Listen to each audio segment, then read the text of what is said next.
de la gracia. Hoy vamos a hablar, amados hermanos, de la provisión de Dios. La provisión de Dios. ¿Qué es el provisionismo? Vamos a escribirlo ahí, ¿no? ¿Qué es el provisionismo? Hermanos, el provisionismo es una postura soteriológica. Cuando decimos soteriológica nos referimos al aspecto salvífico de la doctrina. Por ejemplo, en teología sistemática se dice soterología. ¿A qué? A la doctrina de la salvación. Es decir, que toda vez que estudiamos en la Biblia todo lo tocante a la salvación, que revela la Biblia de la salvación, estamos haciendo soteriología, porque la voz primaria es del griego soso o soter, de ahí viene salvación, un término que en la Biblia se utilizaba de muchas maneras.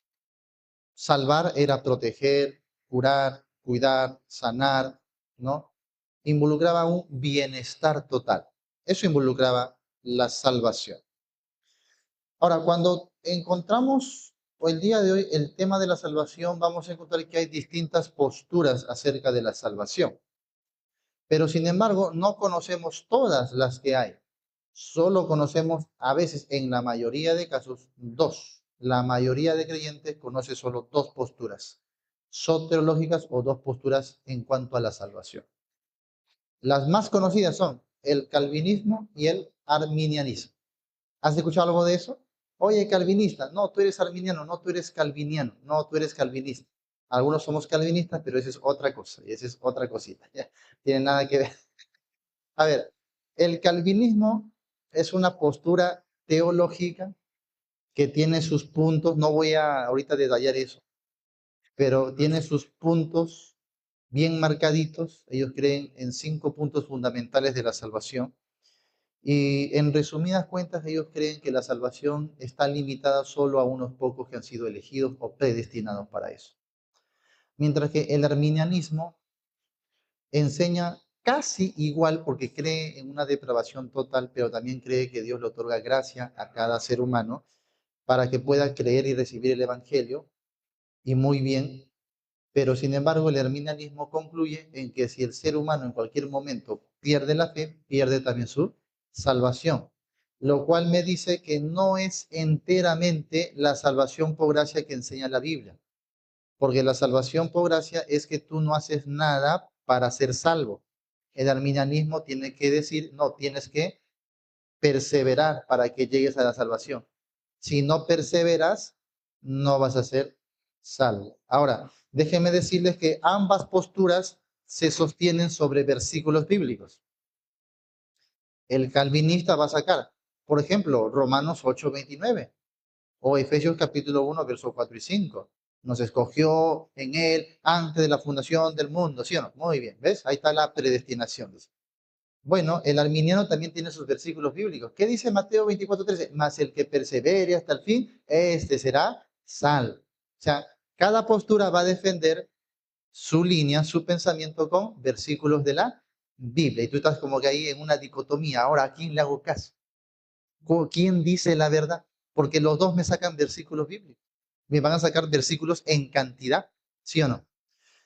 Bueno, lamentablemente la teología de la Biblia no se construye sobre versículos que vamos coleccionando y armando. Eso es una mala teología. Bueno, digamos una deficiente teología. No quizás mala, ¿no? Pero por ahí no es tan eficaz para entender lo que la Biblia traza. Lo correcto para estudiar la Biblia es estudiarla por libros, no por versículos. Libros completos. La Biblia tiene 66 libros, 1189 capítulos.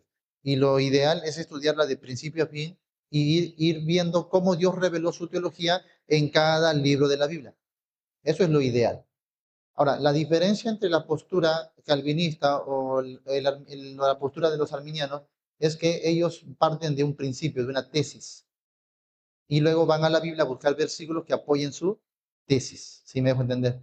Ahora, ¿habrá más posturas aparte del calvinismo y del arminianismo? Sí lo hay, solo que no las conocemos y pensamos que existen solo dos. Por eso te dicen, si tú no eres arminiano, eres calvinista. Y si no eres calvinista, eres arminiano. Eso es una falsa dicotomía, porque no son las únicas posturas que existen. Por ejemplo, hay otra postura conocida como el molinismo. porque su representante es Molina, de ahí viene molinismo. El molinismo es otra postura soteriológica, aparte del calvinismo y aparte del arminianismo, muy diferente. Trata de conciliar ambas posturas, pero plantea algo muy diferente. Luego también tenemos, por ejemplo, el amiraldianismo. Los amiraldianos sostienen también algo distinto, aunque tiene puntos parecidos en alguno de los dos, pero sin embargo postula algo diferente también. Y sin embargo tenemos una quinta postura que es muy poco conocida, pero para mi persona es la más bíblica, que es el provisionismo. Y es justamente lo que vamos a hablar a partir de ahora en esto que se conoce como el Evangelio de la gracia de Dios. El provisionismo no se ajusta a ninguna de esas líneas establecidas por el hombre, no parte de la filosofía, no parte de un postulado de una tesis y no busca apoyo en versículos para sostener su propia tesis. Lo que hace el provisionismo es ir a la escritura de manera exegética, libro por libro, y ver cómo la Biblia construye su propia teología en cuanto a la salvación. Y luego, ¿qué hace? Estructura eso que la Biblia está plasmando y la presenta simplemente. Entonces no usa la Biblia, sino aprende de la Biblia. El provisionismo, amados hermanos, es una postura que a medida que la vamos a ir escarbando y estudiando, usted se dará cuenta de que usted la tenía, a no ser que sea calvinista o arminiano, ¿no? Pero se dará cuenta de que mientras estudiamos el provisionismo, oye, yo creo eso, oye, yo también pienso en la Biblia, oye, ¿sabe por qué le va a resultar familiar? Porque el provisionismo simplemente es un resumen de lo que la Biblia enseña. Por eso usted se va a dar cuenta, oye, yo era provisionista y no lo sabía, solo que no te lo han presentado, no te lo han mencionado. Muy parecido a lo que Pablo le dijo a los de Atenas, ¿no? Oye, ustedes adoran al Dios no conocido, sin conocerle lo adoran, pero yo vengo a presentarles ahora a ese Dios no conocido. Y es igual, ustedes ya conocían el provisionismo. ¿Por qué? Porque leen Biblia, porque creen lo que la Biblia dice. Pero ahora vamos a presentar su nombre, hermano, eso se llama provisionismo. De principio a fin, Dios está proveyendo para la humanidad. Eso es algo bíblico. Vas a ver de Génesis a Apocalipsis la provisión de Dios. Toda provisión de Dios es de gracia. Por ejemplo, Santiago lo dice en capítulo 1 de Santiago, toda dádiva y todo don perfecto desciende de lo alto del Padre de las luces, toda dádiva, regalo, todo don perfecto desciende de Dios. Dios es el Señor de la provisión, aquel que dijo en el Antiguo Testamento, Jehová Jireh, el proveedor. Dios siempre está proveyendo, hermano. La Biblia presenta a Dios como el creador, pero también como el sustentador. Cuando la Biblia habla en Colosenses capítulo 1 y Hebreos capítulo 1, hablando de la creación, dice del Hijo que Él crea las cosas y Dios, el Padre, crea las cosas por medio de Él, pero Él sustenta todas las cosas. De manera que no es un Dios como enseña el deísmo. El deísmo enseña que Dios ha creado todo, pero que se ha ido, está lejos, nunca se relacionó con su criatura. Pero en cambio, Pablo en Hechos 17 dijo, Él no está lejos de cada uno de nosotros. En Él existimos y nos movemos y en Él somos y para Él somos. Así que Él ha dispuesto, ¿qué? Interesante lo que Pablo dice ahí. Ya lo veremos después con más detalle, pero Pablo dice ahí, mira, Él ha prefijado el orden de los tiempos y los límites de su habitación. ¿Para qué? Para que busquen a Dios. ¿Sabes? Cuando Él dice, ha prefijado el orden de los tiempos, quiere decir que Él ha ordenado los periodos de la historia. Él ha ordenado las dispensaciones. Y otro, cuando dice, ha fijado los límites de su habitación, quiere decir que es como que tú en tu casa tienes unos hermanos y tú amas mucho a uno de tus hermanos y tu papá te dice, esta va a ser tu habitación. Pero como tú amas mucho a tu hermano, tu hermano dice, ¿sabes qué? Voy a hacer mi habitación al lado de tu habitación. Y tú dices, ay, qué alegría, brincas en un pie, ¿no? Porque qué lindo, yo quiero estar al lado de mi hermano. Él ha fijado los límites de su habitación, no lejos, sino cerca, ahí al costadito. Por eso Pablo dice, no está lejos de cada uno de nosotros. Casi hasta podemos palparle, dice Pablo. Está cerca, eso se llama la inmanencia de Dios. Dios no solo es trascendente porque Él es aparte de la creación, sino es inmanente porque está presente y activo cerca a su creación y moviéndose a favor de su creación. Él ha fijado los límites de su habitación, perdón, el orden de los tiempos y los límites de su habitación. ¿Para qué? Para que busquen a Dios. ¿Qué es eso? La provisión de Dios. Dios está proveyendo. Dios está haciendo todas las cosas, está ordenando todo y está presente. ¿Para qué? Para que tú le puedas buscar. Por eso en el Antiguo Testamento Dios llamaba al pueblo, buscadme y viviréis. Buscadme entre tanto pueda ser hallado. Buscadme mientras yo pueda ser hallado. Buscadme. ¿Por qué? Porque estoy acá cerca. He provisto todo lo necesario para ustedes. Ahora les demando, buscadme y viviréis. ¿Por qué? Porque Él está proveyendo de principio a fin para toda su creación. Es el Dios de la provisión. Así que mientras usted, de repente, la palabra provisionismo le suena nuevo, eso es algo nuevo. ¿Qué nueva cosa trae el pastor ahora? Dice. Qué nueva tendencia nos va a decir el pastor, ¿no? Bueno, el nombre provisionismo le va a sonar nuevo, quizás para ustedes, pero cuando vamos a la explicación bíblica se da cuenta de que no es nada nuevo. Usted ya lo va a ver en la escritura, además ya lo vio desde antes. Y usted va a decir, oye, ¿verdad? Eso es lo mismo que yo he leído en la Biblia. Así que no es nada nuevo, solamente que lo estamos presentando, lo estamos estructurando y lo damos a conocer. Simplemente estamos predicando el Evangelio de toda la Biblia. Ese es el Evangelio de la gracia. En su gracia Dios provee para su creación, Dios provee para la humanidad. Muy bien. ¿Qué sostiene el provisionismo? Sostiene que Dios ha provisto suficiente gracia y medios para que toda persona pueda responder libre y responsablemente ante el Evangelio de Jesucristo. Dios ha provisto su gracia para todos sin excepción. ¿Dónde dice eso, Pastor? Tito capítulo 2, verso 11.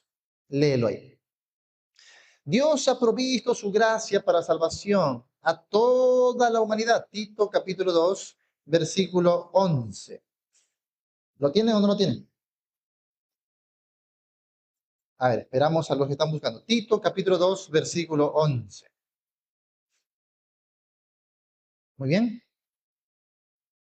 Tito 2, 11 dice, porque la gracia de Dios se ha manifestado para salvación a quienes, a todos los hombres. La gracia de Dios se ha manifestado para salvación a todos los hombres. ¿Qué está haciendo Dios? Está dando de su gracia, provee gracia y manifiesta su gracia para con todos los hombres. ¿Qué enseña el provisionismo? Que Dios provee suficiente gracia y también provee los medios. Como hemos visto en Hechos 17, Dios provee los medios, como la palabra, el Espíritu Santo, al predicador, la palabra de reconciliación, la fe. Él provee todo para la humanidad, para que puedan acercarse a Dios, buscarle, para que puedan responder de manera libre y responsable ante el Evangelio. Ojo, esto no es universalismo, hay que aclararlo. Porque a veces cuando uno predica que Dios ha provisto salvación para todos, algunos dicen, tú eres universalista. O sea, tú crees que todos van a ser salvos. Los mormones son universalistas. Los mormones creen que todos serán salvos de alguna manera. Hasta Satanás será salvo, según los mormones. Para ellos, todos llegarán al paraíso, solo que no todos estarán en el mismo nivel del paraíso, sino habrá niveles. Y algunos estarán en el nivel más bajo, pero igual están en la salvación. Eso no enseña la Biblia. La Biblia no enseña el universalismo. El Evangelio es universal en el sentido de que Dios llama a todo el universo, a toda su creación, a la salvación y a su reino. A toda humanidad le llama al arrepentimiento, pero no es universal en el sentido de que todos van a llegar a ser salvos, porque eso niega las escrituras. ¿Cómo termina Apocalipsis? Diciendo que muchos serán lanzados al lago de fuego. Así que no todos serán salvos. Que Dios provea salvación a todos no quiere decir que todos van a llegar a ser salvos. Así que no estamos hablando del universalismo. No hay que confundir provisionismo con universalismo. ¿Qué enseña el provisionismo? Que Dios da gracia y medio suficiente a todos para que puedan obedecer al Evangelio. Pero ¿qué enseña el universalismo? Que todos llegarán a ser salvos. Todos se salvarán de alguna manera. ¿Será correcto esto? Porque la Biblia no lo enseña, pero la Biblia sí enseña que Dios ha provisto gracia y medio suficiente a todos y eso te hace responsable. Eso te hace responsable. Porque si Dios ya proveyó lo suficiente y ahora demanda que tú deposites fe en su Hijo para ser salvo, habiéndote dado todo lo necesario y tú no lo haces, ¿qué pasará? Retribución, juicio, condenación. Tú eres responsable porque Dios ya proveyó todo lo suficiente. A ver, Romanos capítulo 5. Antes de que dejen Tito, ahí nomás Tito 3, antes de que dejen eso, Tito 3 dice el verso 4, mira, pero cuando se manifestó la bondad de Dios nuestro Salvador y su amor para quienes, para con los hombres. A algunos no les gusta este versículo. Bueno, van a tener que arrancarlo de su Biblia. Pero ahí dice su amor para con los hombres. Dios ama a todos los hombres. ¿Y dónde dice todos? En el capítulo 2, verso 11. Para salvación a todos los hombres. Ahorita vamos a ir a Romanos. Pero miren lo que dice ahí. Se manifestó. No dice que recién inició, sino que se manifestó la bondad de Dios y su amor para con los hombres. ¿Ve? Dios provee su amor, su gracia, su bondad para con todos los hombres. Ahora sí vamos a Romanos capítulo 5. Romanos capítulo 5. Aquí está la provisión. ¿Qué enseña el provisionismo? Recuerda que Dios ha provisto suficiente gracia y medios para que toda persona pueda responder libre y responsablemente al Evangelio de Jesucristo. Muy bien, Romanos capítulo 5. Mira lo que dice aquí. Mira lo que dice aquí. Versículo 18. Romanos capítulo 5, versículo 10. Ahora, es interesante porque todo este contexto tiene una connotación universal. Todo el contexto está hablando de todos los hombres, todos los hombres, todos los hombres, todos los hombres. Todo el contexto. Ahorita lo vamos a ver. Empecemos por el verso 18. Dice el verso 18. Así que, como por la transgresión de uno vino la condenación a quienes? A todos los hombres. Porque Dios es justo, ¿sí o no? Dios es justo. Y como Dios es justo, en su justicia, Él trae condenación por el pecado a todos los hombres, sin excepción. Ahora mira, dice, de la misma manera, mira, ve, de la misma manera, por la justicia de uno, vino, ¿a quiénes? ¿A quiénes? A todos los hombres. ¿Qué vino? La justificación de vida. Ahí está la provisión. Así como Dios dio retribución por el pecado, por lo tanto, vino la condenación a todos los hombres, de la misma manera vino a todos los hombres que la justificación de vida. Eso es la provisión. Eso es el provisionismo. Y por eso te digo, a medida que tú vayas viendo la explicación del provisionismo, oye, yo eso ya lo creía antes. Oye, eso yo lo veía en la Biblia. Así que no es nada nuevo. Solo que le estamos dando un nombre para poder identificarlo. Antes, cuando no conocíamos esto y te preguntaban, ¿tú qué eres, calvinista o arminiano? Tú decías, ni calvinista ni arminiano, ¿sí o no? Soy bíblico nomás, ¿sí o no? Soy bíblico. Ah, bíblico, ¿pero qué? ¿Cuál es tu postura? No, bíblico nomás. Bueno, yo también lo he hecho. Pero ahora no, ahora yo puedo decir tranquilamente, soy provisionista. Porque esa palabra encierra todo lo que la Biblia enseña acerca de la salvación de Dios a la humanidad. Soy un provisionista. Y eso es doctrina 100% bíblica. Hermanos, hasta ahora ustedes han visto que he explicado con una fórmula filosófica, he hecho silogismos, he sacado concilios, fuentes extrabíblicas, o te he sacado solo el texto bíblico. Y estamos respetando el texto tal cual está, porque el provisionismo emana naturalmente de las escrituras. Ahora, algunos se preguntarán otra vez, a ver, pastor, si el verso dice, vino a todos los hombres la justificación de vida, ¿eso no redundaría entonces que todos son salvos en un universalismo? Lee el verso anterior. Verso anterior.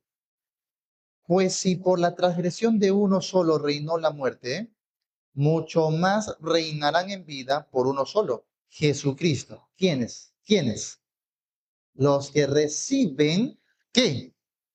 La abundancia de la gracia. ¿Cuál es la abundancia de la gracia? La provisión de la gracia de Dios.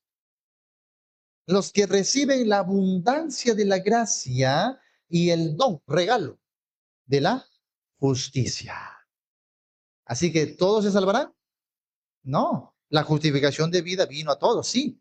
Pero ¿quiénes se salvarán? Los que reciben la abundancia de la gracia. Eso enseña el provisionismo. ¿Te das cuenta? Así que Dios provee gracia y medios suficientes y los que la reciben, porque así lo determinó Dios, entonces van a ser salvos. Y el verso 18 lo explica, porque por la transgresión de uno vino a condenación a todos. Muy bien, pero por la justicia de uno vino a todos la justificación de vida. La provisión en Cristo Jesús. Así que si tú recibes esa abundancia de la gracia y el don de la justicia, eres salvo. Y eso, hermanos, no solamente nos hace alabar a Dios, ¿no? Porque vemos su soberanía, su omnisciencia, el control sobre todo, sin quitar la responsabilidad al ser humano, pero también sabes qué nos da? Nos da aliento y esperanza. ¿Por qué? Porque podemos predicarle a nuestros familiares, a nuestros vecinos y amigos, sabiendo que hay provisión para ellos. Amén o no amén. Claro, porque si tú creyeras, no, que Dios solo ha elegido a algunos que ya están predestinados a la salvación y otros a la condenación, ¿para qué predicar? Algunos dicen, bueno, predicar solo para obedecer a Dios. No, la Biblia dice que el que ara debe arar con esperanza de recibir el fruto. Y en Gálatas 6 dice, no os canséis de hacer bien porque a su tiempo llegaremos, si no, desmayamos. En el contexto está hablando de sembrar la palabra en otros. ¿Se cuenta de eso? Entonces, la otra tendencia lamentablemente nos lleva al fatalismo, ¿no? Oye, pero si ya todo está determinado, ya no, igualito se va a salvar. ¿Para qué yo predicar? Y nos desalienta. Ahora, ¿cómo sé si mi familiar fue predestinado? Y si no fue predestinado, ¿qué chiste tenga que yo lo esté predique? No tiene nada. En cambio, el provisionismo, amados hermanos, sí alienta porque tú sabes que hay provisión para todos tus familiares, tus amigos, tus vecinos, tus conocidos. Hay provisión de Dios para ellos. Tienes la certeza, la seguridad. Por eso cuando tú le predicas el Evangelio, no le mientes. Cuando le dices, si tú crees en el Señor hoy, serás salvo. No le estás mintiendo. No le estás mintiendo. Porque en otro caso le tendrías que decir, bueno, yo te predico, pero no sé si serás salvo, si has sido elegido. Ya tendrías que decirle, pues, ¿no? No sabemos, ya eso lo dejamos en la soberanía de Dios, pues. No, no, no, no. Cree en el Señor Jesucristo y serás salvo. Convicción, certeza. Pablo dice, no me avergüenzo del Evangelio porque es poder de Dios para salvación. ¿A quiénes? A todo aquel que cree. Certeza, amados hermanos. Certeza. ¿A cuántos jóvenes yo no he visto destruidos, abandonados, hermano? En la pobreza se han ido al mundo. ¿Por qué? Ay, pastores, que yo no sé si, no creo que no soy un elegido, creo que no soy un predestinado. Y se han ido, hermanos, allá a la vida del mundo, porque no soy elegido, dice. Entonces, no vayamos al fatalismo. La Biblia dice que hay provisión para todos, para todos. Mira, segunda de Tesalonicenses capítulo 2. Segunda de Tesalonicenses capítulo 2. Anótalo muy bien. Segunda de Tesalonicenses capítulo 2, verso 10. Verso 10. Muy bien. Segunda de Tesalonicenses capítulo 2, verso 10. Dice, y con todo engaño de iniquidad para los que se pierden, por cuanto no recibieron que el amor de la verdad para ser salvos. Por esto Dios les envía un poder engañoso para que crean la mentira, a fin de que sean condenados todos los que no creyeron la verdad, sino que se complacieron en la injusticia. Ahora, ¿qué vemos aquí? Que hay responsabilidad. Dios condena a un grupo por su propia responsabilidad.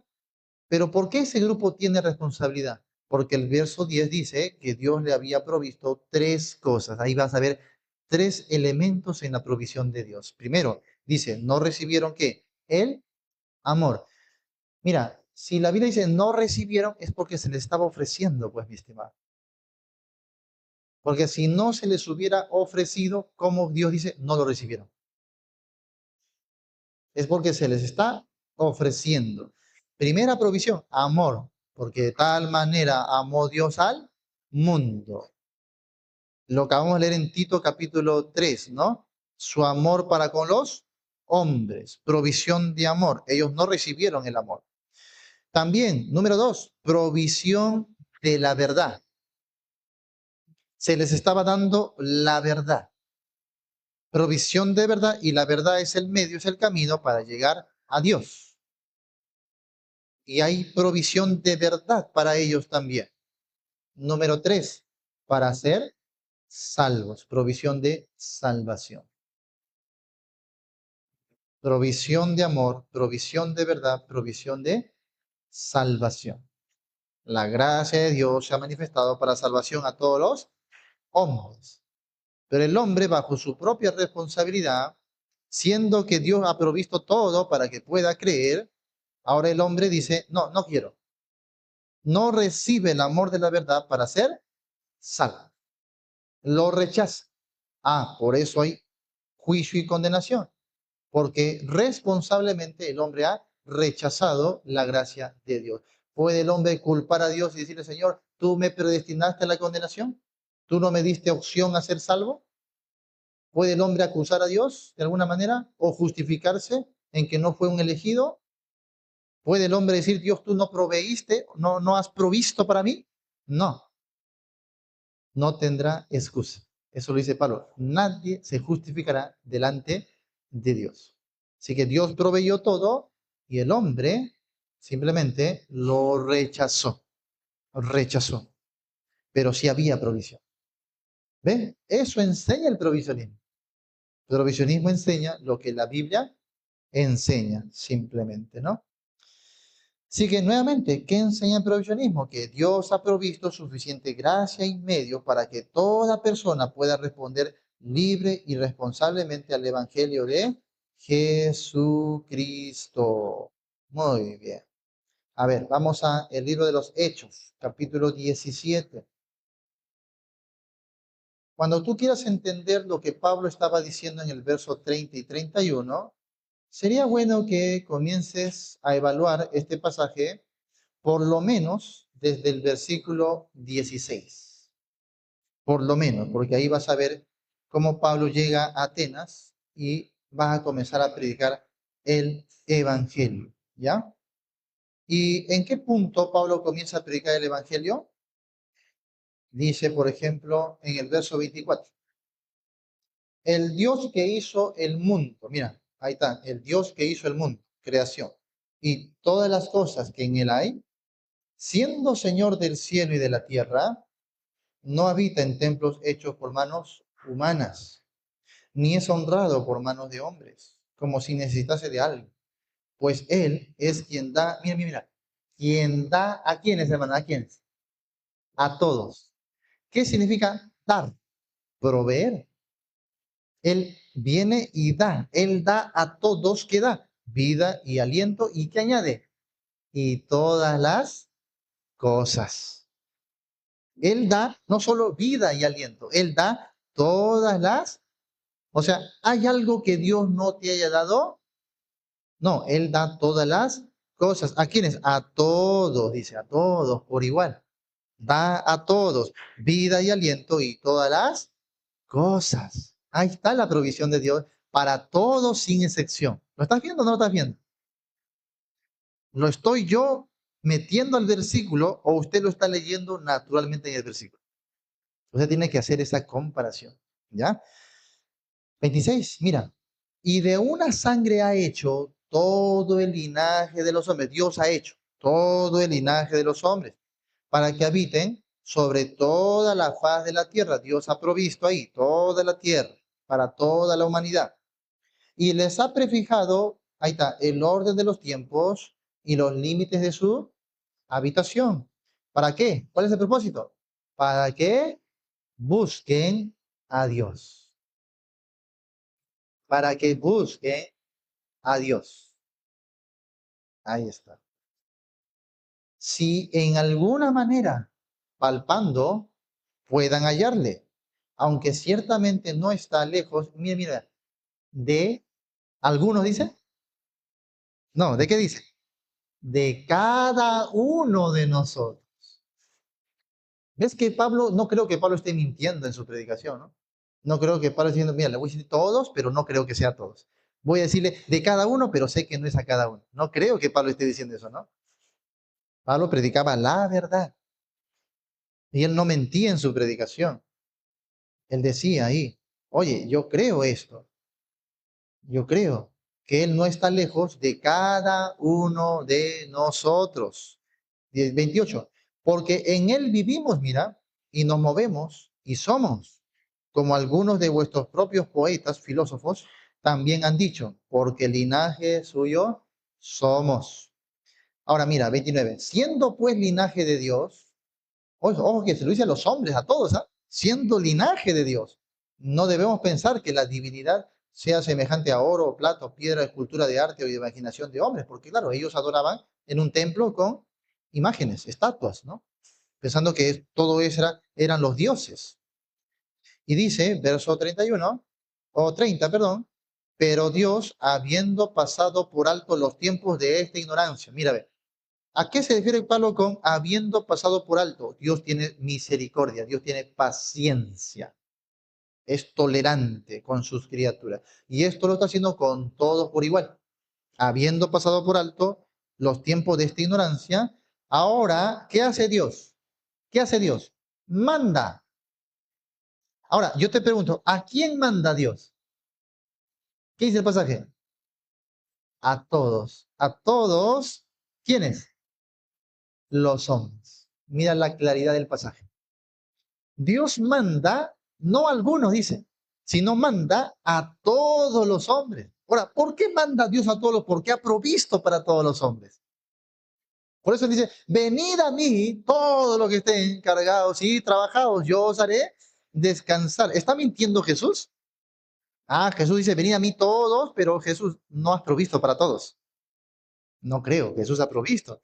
Y dice, y hallaréis descanso para vuestras almas. Yo les daré reposo. Venga, todos, todos, todos, todos. Por eso que cuando Apocalipsis termina la Biblia, Apocalipsis 22 dice, el que quiera, venga. El que quiera, diga, ven y tome del agua de la vida gratuitamente. ¿Por qué se lo ofrece? Porque hay provisión. Aquí está el agua de la vida. El que quiera, ven, diga, ven. El que quiera, venga y tome del agua de la vida gratuitamente. La provisión de Dios, amados hermanos.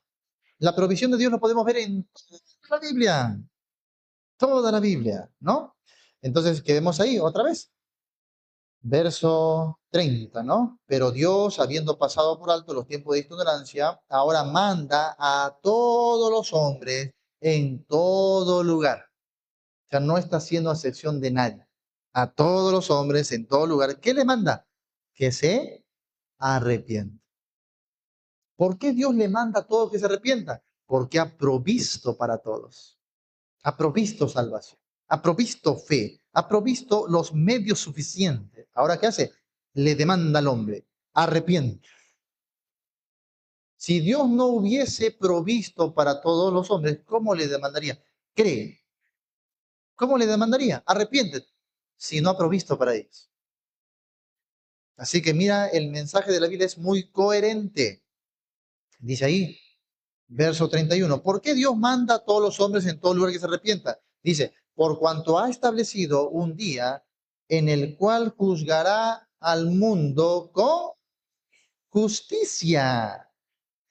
No juzga injustamente, porque imagínate, la Biblia dice que Dios te condena no por haber pecado, ¿eh?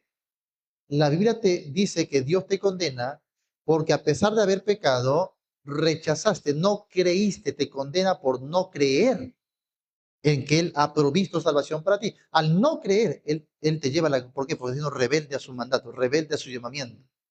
Por eso te condena. Ahora, la pregunta es, si Dios no hubiese provisto fe para ti, si Dios no ha provisto para ti medios, salvación, si Dios no te hubiese dado la capacidad de creer o arrepentirte, ¿cómo te va a condenar por no arrepentirte?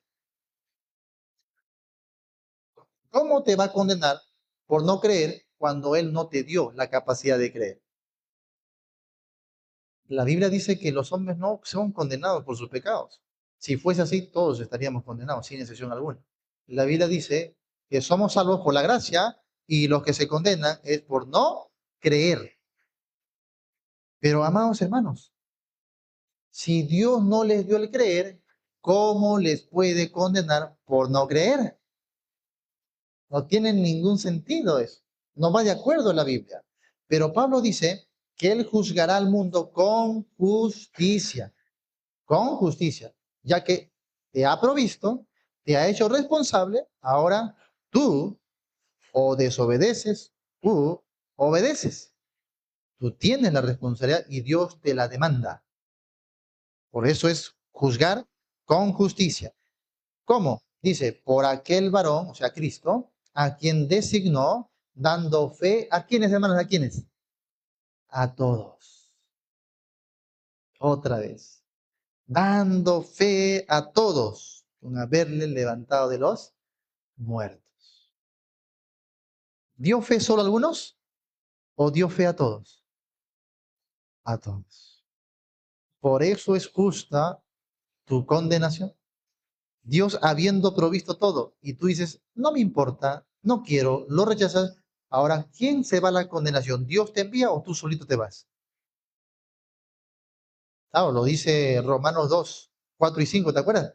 Ignorando que su benignidad, paciencia y longanimidad te guía al arrepentimiento, pero tú, por tu dureza y por tu corazón no arrepentido, atesoras para ti mismo ira para el día de la ira. Hermanos, Dios no envía a nadie a la condenación. Los hombres solitos se van.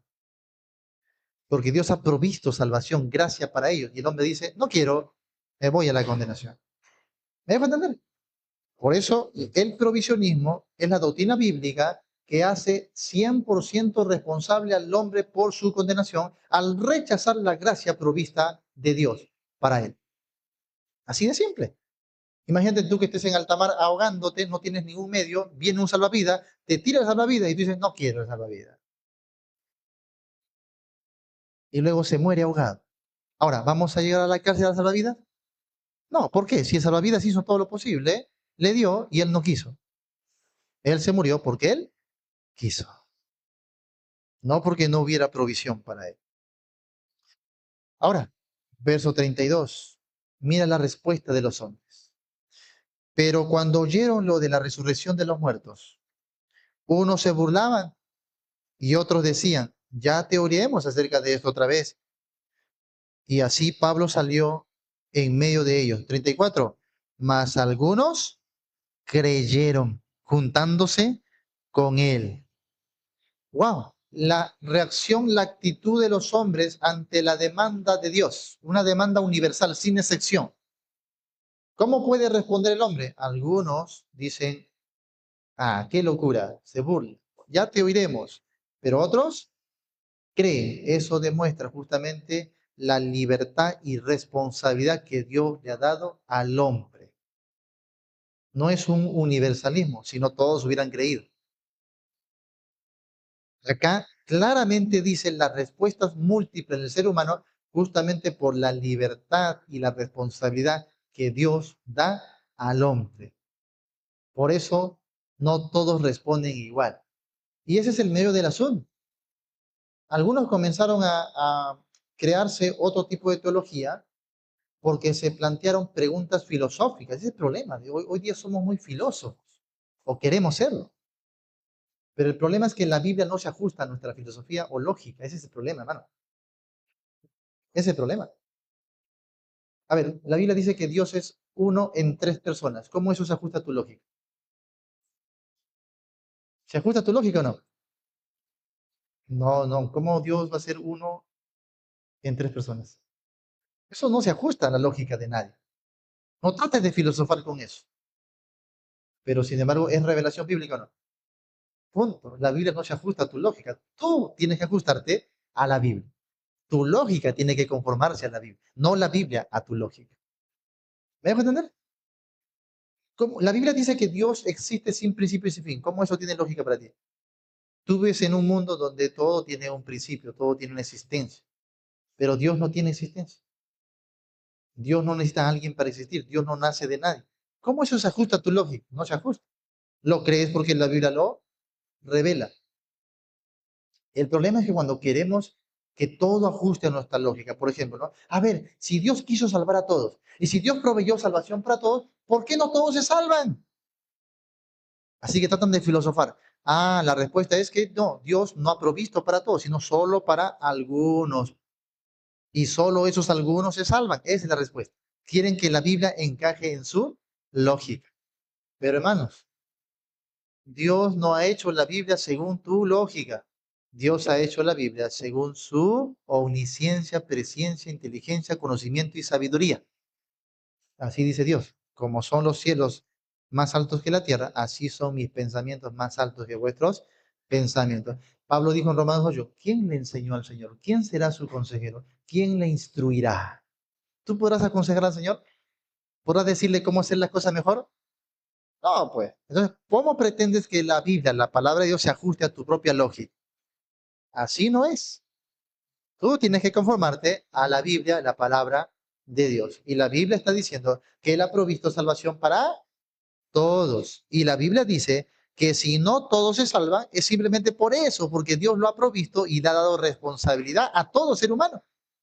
Es eso, simplemente. Ahora, algunos van a argumentar, no, pero si el ser humano decide, entonces el ser humano es el soberano, porque él está decidiendo si va a ser salvo o va a ser condenado. Entonces todo descansa en las manos del hombre, así que el hombre le ha quitado la gloria y la soberanía a Dios. Falso, falso. ¿Por qué es falso? Porque ahí Dios establece una dicotomía, no establece más. Dios dice, creer para salvación o no creer para condenación. ¿El hombre puede hacer algo más que esas dos cosas? No.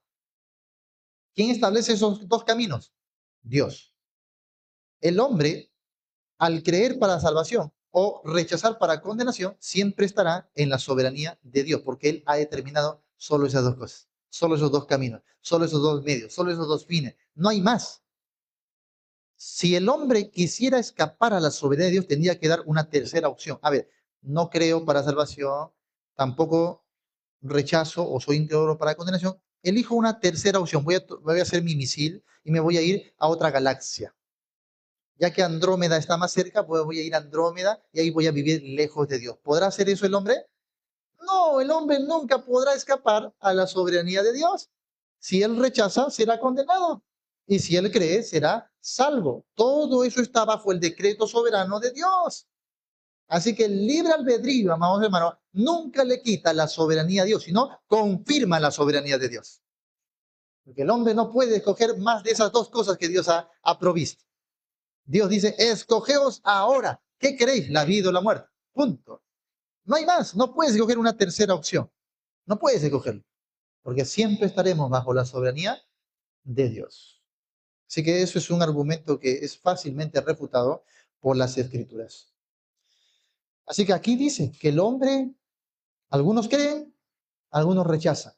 ¿Por qué? Porque Dios justamente les ha dado esa responsabilidad. Por eso su juicio es justo. Su juicio es justo. ¿Te das cuenta? Así que no trates de ajustar la Biblia a tu lógica, ¿no? Sino que trata de ajustar tu pensamiento a lo que la Biblia enseña.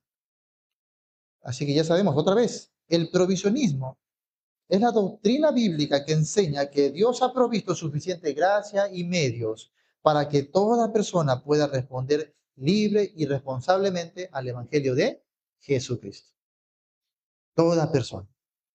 A ver, en esta visión vamos a afirmar algunas cosas. Número uno, Cristo murió por todos los seres humanos.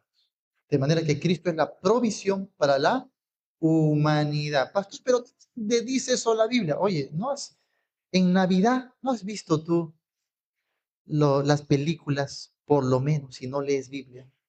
Pero las películas que salen del ángel anunciando el nacimiento de Jesús. ¿Qué decían los ángeles? Os doy nuevas de gran gozo que será para todo el pueblo. Y luego dice, gloria a Dios en las alturas y paz en la tierra, ¿quiénes? A los hombres de buena voluntad. Dice solo a algunos o a los hombres de forma general. A todos. A todos. Y ahí está la proclamación del nacimiento de Cristo Jesús como la provisión del Padre. Por eso dice Jesús mismo en Juan 3:16, porque de tal manera amó Dios al mundo que ha dado, ¿a quién? A su Hijo unigénito, para que todo aquel que en él cree no se pierda, sino que tenga vida eterna, la provisión de Dios para el mundo entero. Ya más adelante voy a explicarles eso, porque ahí Jesús en el contexto está usando la figura de la serpiente de bronce en el libro de Números. Y cuando estudiemos la serpiente de bronce, hermanos, va a ser arrollador.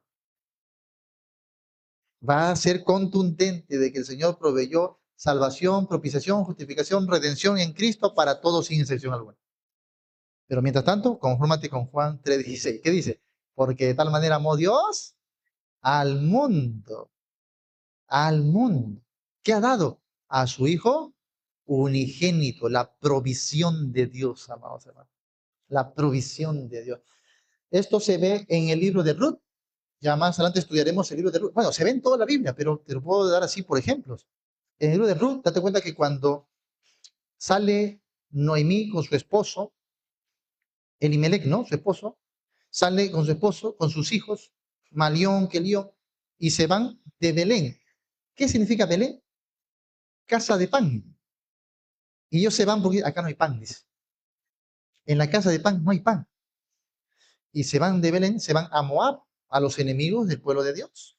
Y ahí se casan, sus hijos se casan con mujeres moabitas. Una de ellas es Ruth, Ruth la moabita. Luego ya saben lo que pasa, ¿no? Mueren los varones, muere el esposo, mueren los hijos, se quedan las mujeres viudas y solo Ruth decide venir con su suegra, vuelve a Belén.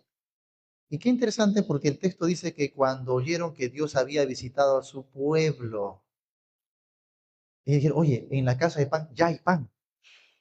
Volvamos, volvamos, volvamos. ¿Y por qué volvieron? Porque había provisión de Dios. Ahora, qué interesante porque ahí en Belén de Judá, ¿quién nacería? El pan de vida. El pan que descendió del cielo y que da vida al mundo. No dice a unos pocos, sino al mundo entero, amados hermanos. Y ahí está Cristo como la provisión de Dios para el mundo. ¿Amén o no amén? Eso es la palabra de Dios, amados hermanos. Eso no lo estamos inventando nosotros. Eso es palabra de Dios. Primera de Juan capítulo 2. Primera de Juan capítulo 2, verso 2.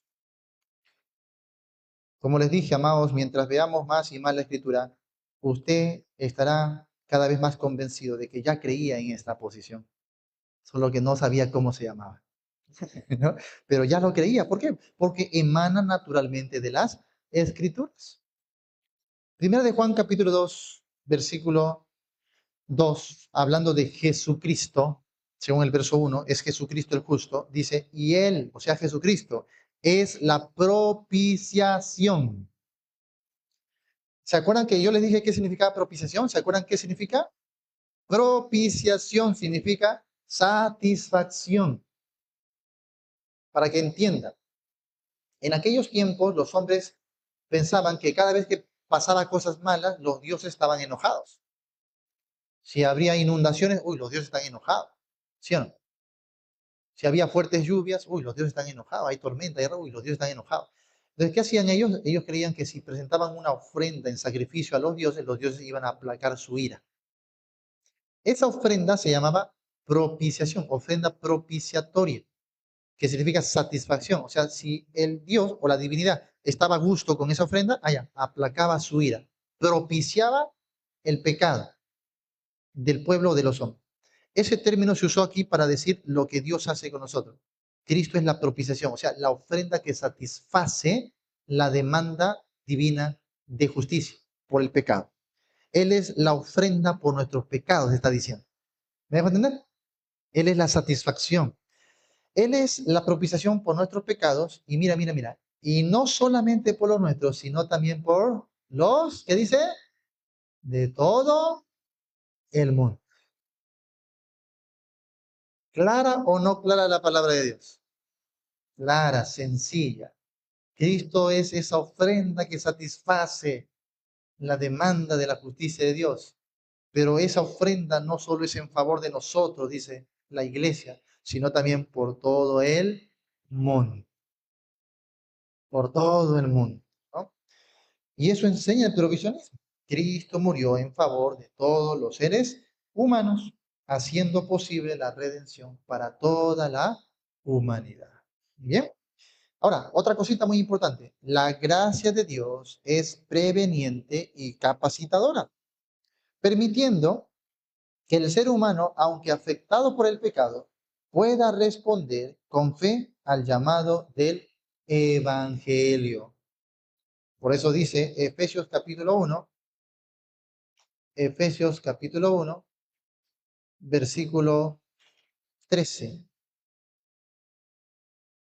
Dice, en él también vosotros. Ahora, qué interesante. Ya esto lo estudiaremos más a fondo después. Porque hasta el versículo 12, Pablo había hablado de un pueblo elegido, un pueblo predestinado, un pueblo escogido. Y ahí al final del verso 12 dice quiénes eran esos pueblos. Ese pueblo dice, a fin de que seamos para alabanza de su gloria, nosotros los que primeramente esperábamos en... ¿Quiénes son los que primeramente esperaban en Cristo? Los judíos. Hasta el verso 12, Pablo había hablado de la elección de los judíos. Y eso se va a aclarar mejor en los capítulos 2 y 3. Pero ¿qué va a hablar ahora a partir del verso 13? Cambia, mira, en él también vosotros. Hasta ahora Pablo había dicho, nosotros, los que primeramente esperábamos en Cristo. Ahora va a cambiar, en él también vosotros. ¿A quiénes se refiere Pablo cuando dice vosotros? Mira el capítulo 2. El capítulo 2, versículo 11. Ahí lo dice, mira, por tanto acordaos de que en otro tiempo vosotros, ahí está, ¿quiénes? Los gentiles en cuanto a la carne. Así que cuando Pablo dice, nosotros los que esperábamos en Cristo, judíos. Ahora, cuando dice, vosotros, ¿de quién habla? Los gentiles. Y eso es muy significativo, porque aquí te está diciendo que hasta el verso 12 había un pueblo escogido, no para salvación, sino para administrar la salvación, porque a través de ese pueblo iba a venir Cristo Jesús. Y sin embargo, el verso 13 dice, en él también vosotros, gentiles, habiendo oído la palabra de verdad. Mira, no siendo parte del pueblo escogido, porque en el capítulo 2 le dice, erais ajenos a los pactos de la promesa y lejos de la ciudadanía de Israel.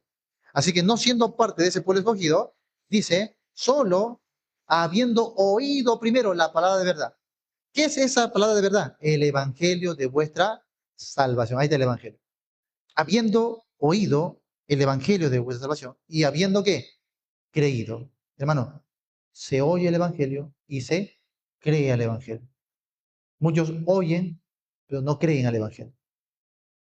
¿Me dejo entender? Se tiene que oír y también creer. Creer es abrazar, confiar, entregarse por completo. No es creer en la existencia de Dios. Es creer en el sentido de que yo le confío mi ser entero a Él y dependo de su gracia y dependo de la obra de Cristo para mi salvación. Ese es el creer bíblico. Habiendo oído y habiendo creído, ¿qué pasó? Fuisteis sellados con el Espíritu Santo de la promesa.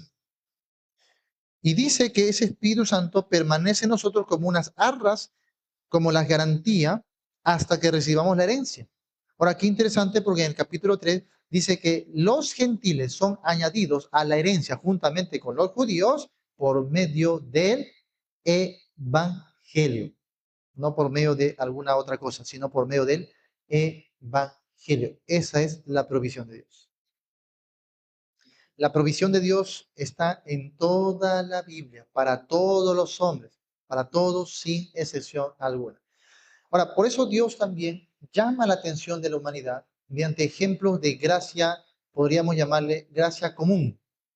Por ejemplo, Jesús dijo, Él hace salir su sol sobre buenos y malos y hace llover sobre justos e injustos. ¿Qué se llama eso? Gracia.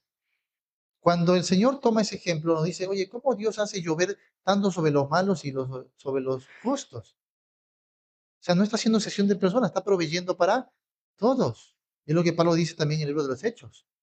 Él provee, dice, todas las cosas para ustedes. ¿Ah?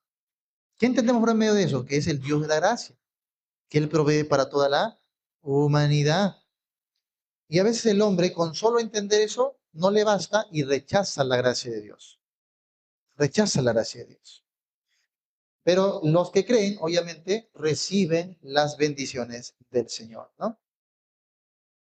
Así que la gracia de Dios es preveniente. ¿Por qué? Porque en su gracia Dios ha provisto medios para que todos podamos responder al llamado y al mandato del Evangelio.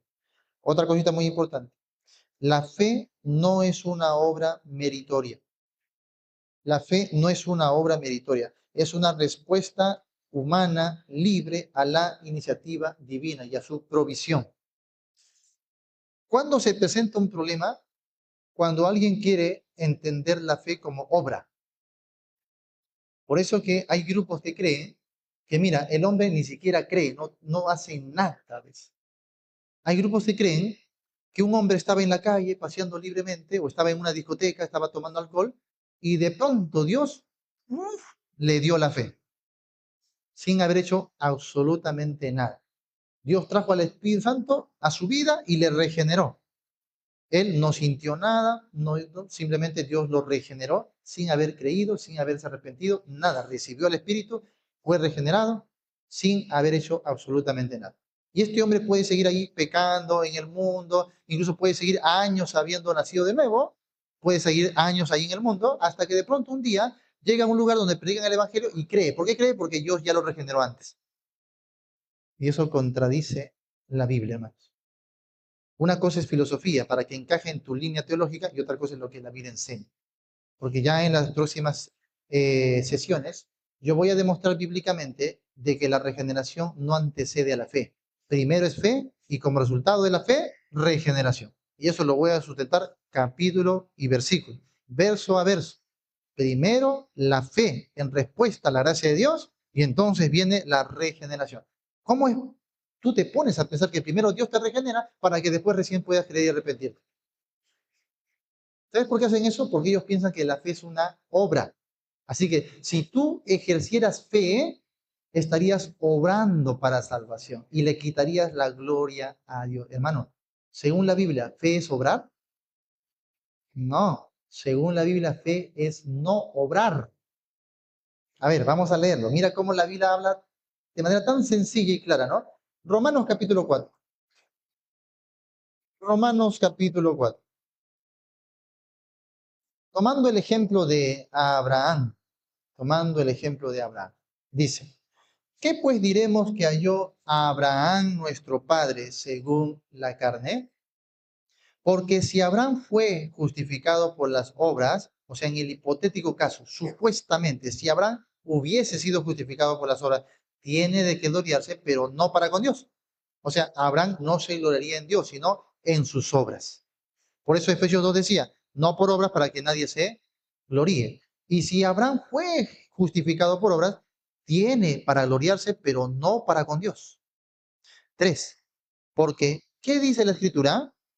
Creyó Abraham a Dios. Mira, creyó, no dice obró. Creyó Abraham a Dios y le fue contado por justicia. Ahora viene la explicación. Pero al que obra no se le cuenta el salario como gracia, sino como deuda. Mas al que no obra, mira, lo contrario de obrar, ¿qué es? Si no cree en aquel que justifica al impío, su fe le es contada por justicia. Así que, ¿qué es tener fe? Es no obrar. ¿Qué es no obrar? Es tener fe. ¿Cómo vas a decir tú, la fe es una obra? Si la Biblia está diciendo, al que no obra, sino que cree, su fe le es contada por justicia. Así que nunca interpretes fe como obra, amado hermano. Nunca lo interpretes fe como obra. Ahora, mira, el capítulo 11. Capítulo 11, verso 6, dice, y si por gracia, ya no es por obras. De otra manera, la gracia ya no es gracia. Y si por obras, ya no es gracia. De otra manera, la obra ya no es obra. Entonces, la gracia no es obra. La obra no es gracia. La fe no es obrar. Obrar no es la fe. La fe es dejar de obrar. Dejar de obrar. Por eso dice Pablo, al que no obra, sino que cree. ¿Ves? Creer es lo contrario a obrar.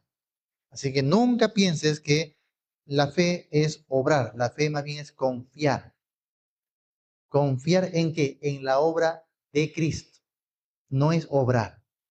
Así que date cuenta, es un problema cuando partimos de la filosofía, ¿no? Si hacemos una premisa equivocada, oye, fe es obrar, ya todo lo demás va a estar equivocado. Tú tienes que partir de la Biblia, hermano.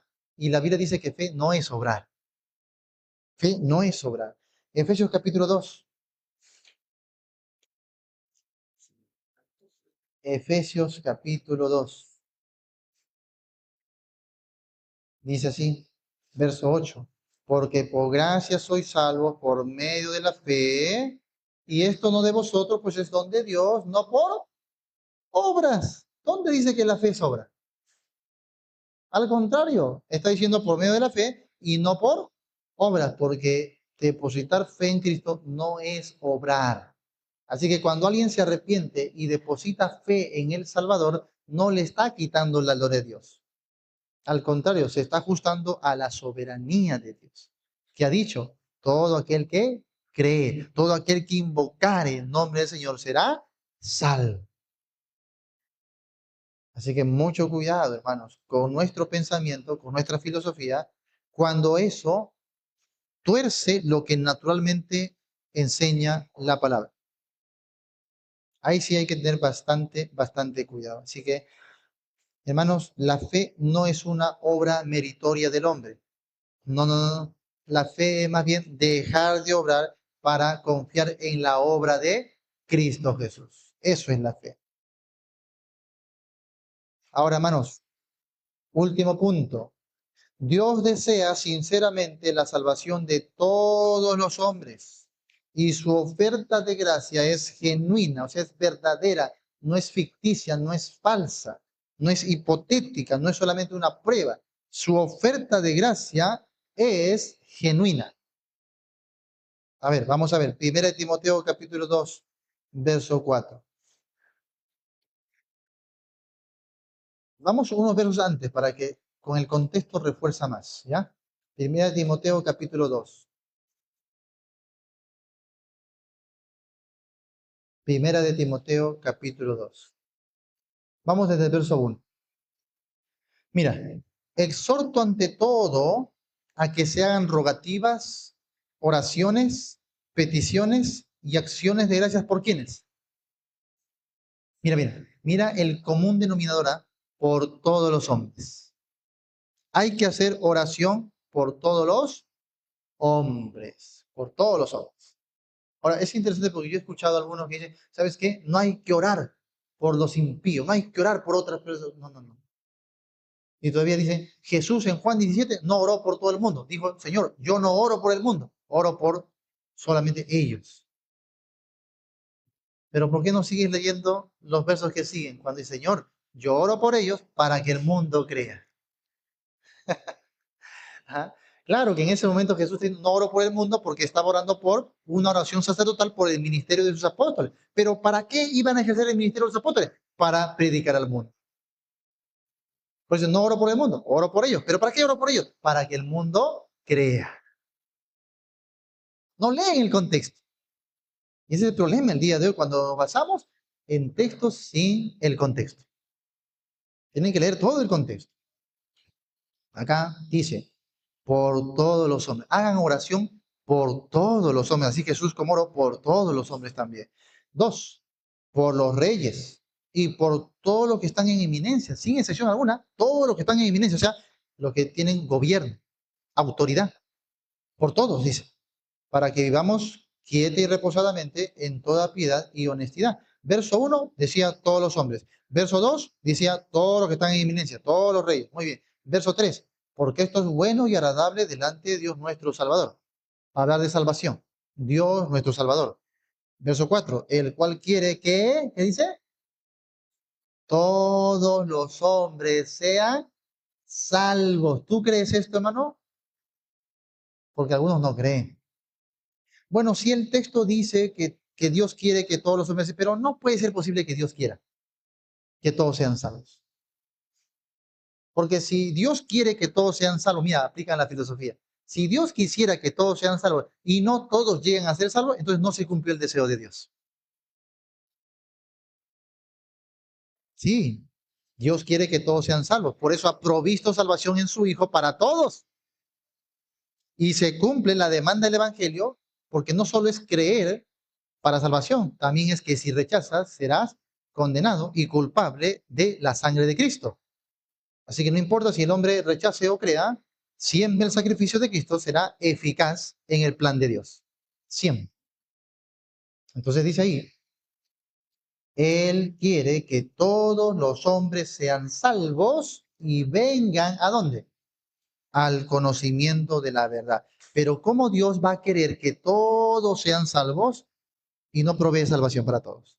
¿Cómo Dios va a querer que todos vengan al conocimiento de la verdad y no provee verdad para todos? Así que el provisionismo va de la mano con lo que la Escritura está diciendo. Que todos sean salvos, que todos vengan al conocimiento de la verdad. Muy bien. En eso se basa, amados hermanos, la postura del provisionismo, en lo que la Biblia declara de manera textual, de manera contundente, de manera clara y sencilla acerca de la salvación. Ahora, hemos visto, creo yo, un 1% nada más. No me alcanza el tiempo, así que voy a tener que hacerlo en varias sesiones. ¿Quieren que continuemos? ¿Sí? ¿En varias sesiones? Muy bien, entonces venga el próximo domingo, hermano. ¿Ya? El próximo domingo, por si acaso, tendremos culto, ¿ah? Próximo domingo hay culto normal acá de Manchay, nos volveremos aquí rapidito. Así que ahí vamos a continuar la serie acerca de la provisión de Dios. No se lo pueden perder, amados hermanos. ¿Ya? Pónganse de pie, por favor.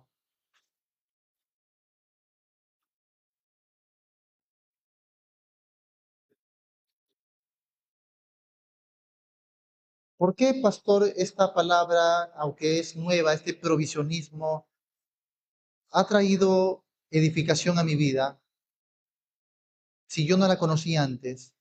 ¿Sabe por qué? Porque usted ha comprobado que simplemente es la doctrina bíblica, lo que la Biblia enseña de manera resumida. No es algo nuevo, no es una filosofía que adoptamos, no es un dogmatismo que por ahí alguien se inventó. El provisionismo simplemente es el nombre que le damos a lo que la Biblia enseña de la salvación. Por eso estoy seguro que a medida que sigamos avanzando en la serie, usted va a seguir comprobando, oye, todo esto yo lo creo, porque todo esto yo lo he visto en la Biblia, la palabra de Dios. Sin añadirle nada, sin hacer juegos y logística, sin hacer artimañas para torcer los pasajes y llevarte a otro entendimiento. Cuando la Biblia se expone de manera tan clara, ¿qué trae? Trae paz, trae edificación, trae regocijo. Pero hemos visto, hermanos, las otras posturas, cuando se expone, no trae paz, trae confusión, trae perturbación. Los hombres vienen preocupados, los jóvenes vienen, pastor, me enseñaron esto, pastor, y no vivo en paz, estoy confundido. ¿No? Todo lo que trae confusión no es doctrina bíblica, hermano. La doctrina de Cristo es sencilla, es clara. Ahora, ¿sabes lo que muchos dicen? No, lo que pasa es que eso es tan grande y tan maravilloso que tú no lo puedes entender. Porque es difícil, es complejo de entender. Hermanos, según lo que la Biblia enseña, si algo es tan complejo de entender, entonces no es necesario. No viene de Dios. Porque Dios ha hecho su palabra para el sencillo. Su palabra hace sabio al sencillo, al hombre humilde, al campesino, al hombre sin letras, a lo vil y despreciado. Para ellos es la palabra de Dios. Así que no es algo complejo, que tiene que haber mucha filosofía, mucho conocimiento. No, hermano, la palabra sencilla, tal como la hemos recibido. Y eso trae paz, regocijo, edificación. Ahora, ¿qué te toca a ti? Compartir esa palabra. Yo me alegro mucho porque algunos de ustedes ya están trayendo invitados, están trayendo, oh, qué bueno, hermano. Eso es la mejor manera de responder a la gracia de Dios. Porque si Dios me ha dado tanta gracia, ¿me la quedo para mí mismo? No, uno quiere compartir. Estamos en el mes del evangelismo, no se olvide. Ahora, eso no significa que solo en abril vamos a evangelizar, pero en abril enfatizamos el ánimo al evangelismo. Salga, hermano. Acuerde con sus hermanos, hermano, vamos un día, vamos un fin de semana, no sé. Salgamos a compartir. Vayamos a los vecinos, a un familiar, visitemos. Comparte esta palabra. Dios nos ha dado para compartirla. Cierren sus ojos, por favor. Cierren sus ojos. Yo no sé tu situación, yo no conozco tu corazón, pero sé que Dios conoce cada fibra de tu ser. Él conoce cada detalle de tu vida. Él conoce tu necesidad. ¿Sabes? Él ya ha provisto todo para ti. Ya ha provisto regocijo, ya ha provisto descanso, ha provisto consuelo, paz, restauración para ti. Yo no sé si hasta aquí usted ha estado luchando, usted ha estado perturbado, confundido. Usted ha estado dudando si acaso hay perdón para mí. Si acaso yo seré salvo. Si acaso Dios me va a perdonar. ¿Sabes qué? Hoy te digo a la luz de la palabra, no dudes más. No dudes más. Ven con convicción a los pies de Cristo, porque Él es salvación, Él es la provisión de Dios, el pan del cielo que descendió para nosotros. Ven, dice Cristo, el que quiera, venga. Venid a mí todos los que están trabajados, cansados. Ven a los pies de Cristo. Señor, yo hasta aquí he confiado en mis obras, pero hoy renuncio a mí. Hoy quiero confiar en ti, Señor. Hoy quiero vivir agradecido. Gracias por la provisión que me has dado en Cristo Jesús. Hoy quiero dejar de luchar. Hoy quiero confiar mi vida, mi ser entero en tus manos, Señor. Perdona mis pecados. Yo sé ahora que hay provisión de perdón para mi vida. Hay salvación, hay amor, Señor. Perdóname, limpia. Sálvame, Señor. Hasta aquí yo he dudado, Padre. He estado en incertidumbre, no he tenido paz, pero hoy tu palabra me da consuelo. Hoy tu palabra me da ánimo, Señor. Hoy yo vengo rendido a tus pies a encontrar el oportuno socorro, la misericordia de Dios. Levanta mi vida, Señor. ¿Cuántos hijos de Dios están acá y han dudado? No dude más, hermano. No dude más. ¿Cuántos de aquí han experimentado la salvación, pero no la están compartiendo? Comparte esa salvación, comparte esa gracia, hermano. Dios le ha provisto también sabiduría, le ha dado su Espíritu Santo, le ha dado poder, le ha dado su palabra para que usted salga y comparta, hermano, la bendición. No se la quede para usted solo. Confíe en el poder de Dios. Hay un pueblo unido aquí porque Dios también ha provisto un pueblo, una congregación, y Dios va a prosperar su obra. Créele al Señor. Sé fiel al Señor. Vive agradecido. Vive agradecido. Oh Señor, Padre nuestro, a ti sea la gloria, Padre. Te damos las gracias, oh Señor, porque tu bondad y tu paciencia, Señor, es tan grande para nuestras vidas. Tu palabra es maravillosa, es alimento espiritual, Señor. Gracias por tus hijos, gracias por los creyentes. Gracias porque nos das consolación, nos das certeza en tu palabra, Señor. He aquí tu pueblo, Padre, que viene a tus pies. Y te pido que los fortalezcas, que te hagas fuerte en ellos, oh Señor. Te pido, Padre Santo, que los levantes, que restaures cada área de su ser, Señor, que sanes cada herida y permitas que ellos, Padre, puedan compartir en su testimonio de vida, compartir de la gracia de Dios.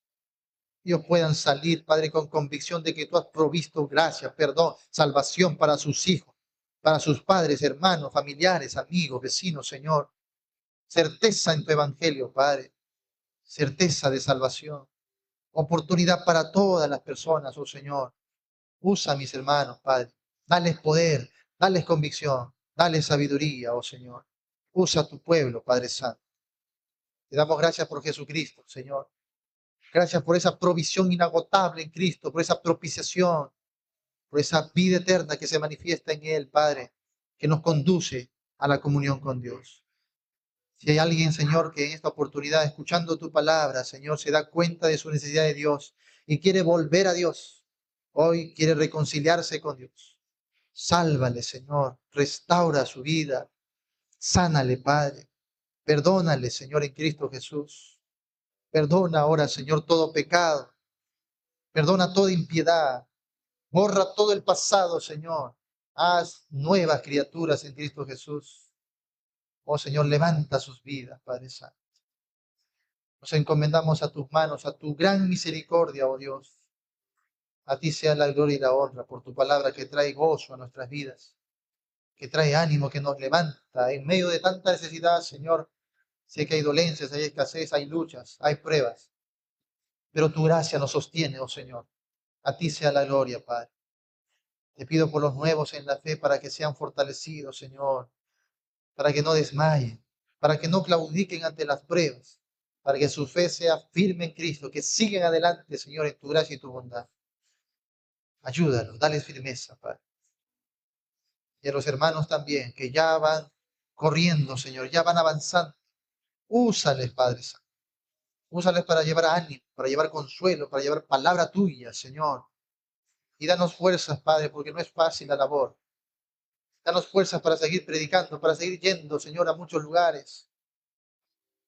El poder viene de ti, la capacidad viene de ti, oh Dios. Sin ti no podemos hacer nada, Padre Santo. A ti sea la gloria, oh Padre bueno. Gracias. Así oramos, Señor. Tu pueblo unido, lleno de fe. Confiamos en tu gracia. Oramos en el nombre de tu Hijo amado Jesús. Amén, Señor. Y amén. Gracias. Amén, mis hermanos. Dios me lo bendiga. Dios me lo